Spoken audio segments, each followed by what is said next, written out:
Ang favorite memory ko with my mom, syempre, growing up, alam mo, napakalambing ng mommy ko eh. And she was the one who taught me to be close to God.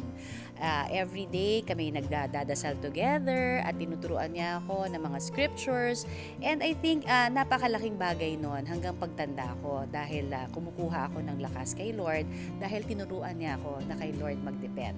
She's faithful, okay, in our Lord, in her role as a mom.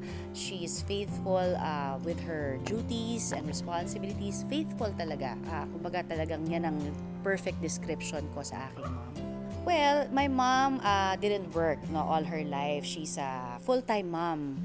Kaya lang, siguro na-influence niya ako to work dito sa industry na to. Kasi sabi naman niya sa akin, kung ano ang nilid ako ni Lord sa lugar na yon, ipagdasal ko, and she will always be very supportive. And she already did, na talagang throughout the years na nandyan siya, talagang parating siya naman ang pinupuntahan ko for advice.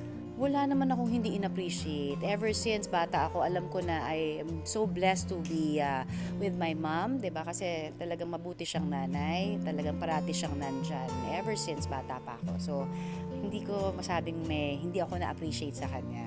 The one gift siguro that I already gave to her is my unconditional love.